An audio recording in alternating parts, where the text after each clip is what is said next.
Hi, I'm Kelly Holmes and I'm the National School Sports Champion.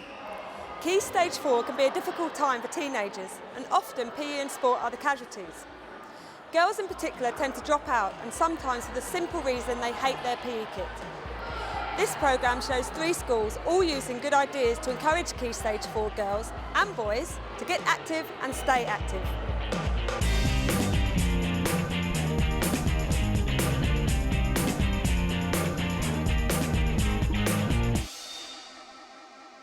It's a warm summer's afternoon at Wexham School, a specialist sports college in Slough, and these Year 8 boys seem to be enjoying their cricket lesson. But the school, like many others, recognised that by Key Stage 4, many students were losing interest in physical education and sport. Research by the local school sport partnership revealed an aversion to traditional competitive sports amongst boys and girls. The girls' attitudes reflected the national pattern, and the partnership put in place a number of schemes specifically for girls. But teachers' worries about Key Stage 4 boys' participation rates alerted Dave Evans to another issue. It's a misconception, I believe, that it's only the girls when they get to Key Stage 4 that have self-esteem issues and issues of body consciousness. I think a lot of the boys also have feelings like that. So, students were asked which sports they would like to try. It's something we do here, basic things like asking the students what type of activities they would like to do. So they may come up with ideas, one of which we've implemented, which is that some of them want to have a go at rowing. Golf is another activity.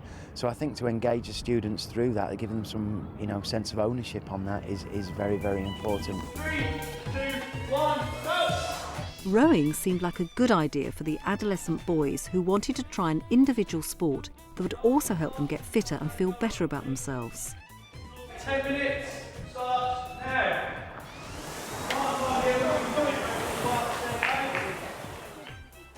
Together with fitness clubs, rowing clubs for Year 10 and 11 boys were established in schools throughout the partnership. Big lottery funds made them possible. 30, keep going. The clubs are popular with boys who are keen to improve their fitness for other sports, but boys who don't enjoy traditional sports are just as numerous. It's different than like the other sports like football and that, because to be honest I'm not really too good at them, and so I thought I'd try and do something else. And this was it's quick and it makes you feel better afterwards. It's a short sprint. Ready? 3, 2, 1, go! Where's the encouragement? Come on, encouragement. The partnership has also established links to a local rowing club, so students can pursue their sport beyond school. Dave Evans believes the whole project benefits students in several ways. They're learning a number of things. They're learning the social skills, they're learning how to become more active, they're learning how to almost engage in physical activity without it being a team environment. They're learning some kind of self-motivational skills. They can work at their own pace and get their own benefits out of it. 150 miles away in Taunton, Year 10 girls from 2 local schools are taking part in a scheme that's a local response to a national problem. Nationally, research indicates that young women are twice as likely as young men to become physically inactive. Here, the School Sport Partnership has received big lottery funding for a body management programme offered to girls who are disengaged with school in general and PE in particular.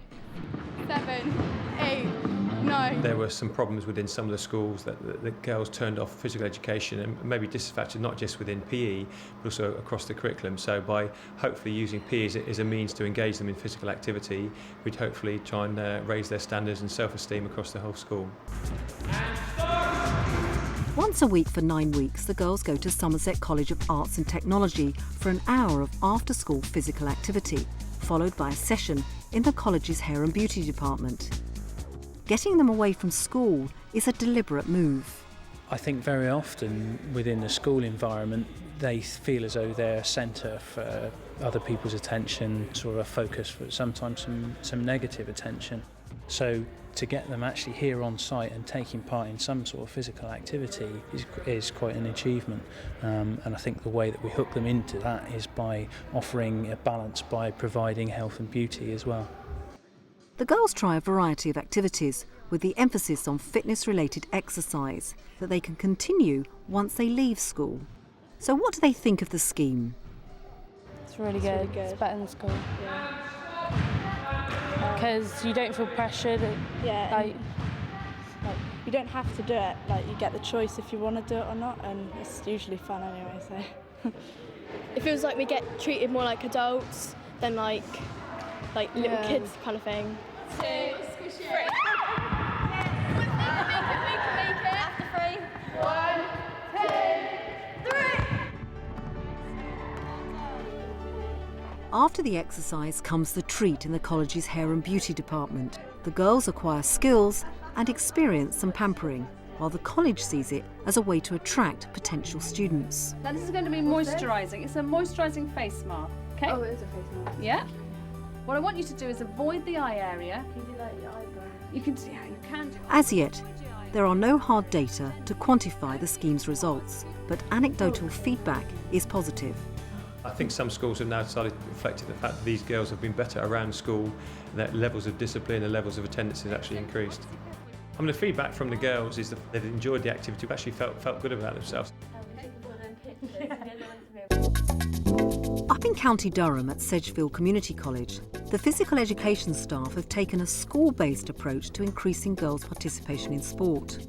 They've implemented a wide range of low-cost changes. We've got lots going on this morning, presentations, we have a special guest, lots of different performances. This assembly marks the start of Sedgefield's 4th annual Girls in Sport Week. It's the culmination of a lot of hard work for Assistant Head of PE Nicola Bage, the driving force behind increasing girls' participation. The aim of this week is to encourage every single girl in here to take part in at least one activity, if not more, this week.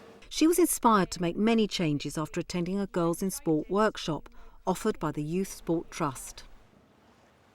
I wasn't very good at most of the sports that we did at school, and I used to find it frustrating because I just couldn't do it. Totally by accident, I got into this sport called orienteering. Now, the star guest is Heather Munro, the World Orienteering Championship bronze medalist, one of several elite female athletes to visit the school in recent years. Things went a lot better for me at school. My work improved, started to get more friends, and I think it was finding something that made me feel good about myself that did that. A packed programme for Girls in Sport Week also includes taster sessions, so girls can try a variety of sports, and a very public affirmation of girls' sporting achievements. Well done! I bet that felt good. But Girls in Sport Week is only one small part of the changes at Sedgefield. By popular demand, football has replaced hockey in the curriculum, and a greater range of activities such as dance, gym, trampolining and sports aerobics is offered. The idea was to enthuse more Key Stage 3 girls so fewer would drop out at Key Stage 4. More fundamentally, Nicola knew that she had to address girls' dislike of getting changed into PE kit. The first step was allowing the girls to repaint their changing room and put up posters. Just over the last few months, some of the girls through art projects have been in and redecorated with their own work that they've designed in their art lessons. So hopefully it's a more welcoming place for them to come into at the start of a lesson. Next came dealing with the PE kit. As you can see, the old kit wasn't very nice. The t-shirt's really baggy, so when you were running it used to pull you back and it just wasn't very comfortable. And also I don't like my legs, so I didn't feel comfortable in the shorts that much. And again, like the shorts, if you were doing trampoline or anything, they'd all bag up and everybody could see everything, so it wasn't very appealing. The school adjusted its kit policy so that as girls move through years 9 and 10, they have ever greater choice about what to wear, and in year 11 they can wear their own sports clothes. As a special treat for Girls in Sport Week, these year 10 girls are also allowed to wear their own clothes, but even the new regulation kit gets the thumbs up. This is the new kit, and as you can see, it's a lot better than the old one. It's got a nice bright top, which doesn't have the collar, so it doesn't rub against your neck. And the bottoms, you can wear anything you want. Tracksuit bottoms or shorts in the summer if it gets too hot, so you have a choice. So if you feel self-conscious about your legs, then you can wear tracksuit bottoms if you don't want to. The top also has the Sedgefield logo on to show that it is for our school. And I don't know if this top has it or not. Well, the new one has the sports college logo on the side of it to represent our school as a sports college. So I definitely think the new kit's better. Other changes included putting more girls' team photos on display, promotion of club links and consideration about what PE to teach when. We make sure that we offer them activities such as long distance running on the last lesson of the day so that they can go home and shower straight away if they don't want to shower here, which not a lot of the girls do. And we take into consideration, if it's first lesson of the day, that they could do something, for example, a throwing event where they won't become as hot and sweaty. Right, girls, if we could listen for the register, please, and shout not doing it if you're not taking part. One of the most effective changes was a new way of dealing with the 15% of girls who weren't participating in physical education. Lessons had been marred by confrontations over failure to have notes from parents, lack of kit, and a refusal to get changed. I'm not doing PE today, miss, because my PE kit was still wet off the washing machine. I left my PE kit on the bus, so I can't get changed to do PE. Miss, I can't do PE because I've really hurt my foot. I jammed it in between a door. Oh, miss, I've got cramp. I don't want to do PE. It's not fair. After careful explanation to students and their parents, a new system is in place. All girls change into PE kit, irrespective of whether they will participate or not. Because every student knows they have to get changed regardless, that cuts out all the confrontation at the start of a lesson. And by the time they're into the teaching area and taking part in the lesson, what tends to happen is that some of the girls that maybe didn't think that they could take part, because they already feel part of the lesson as they're changed in PE kit, tend to ask if they can just have a go and sit out if they don't feel well.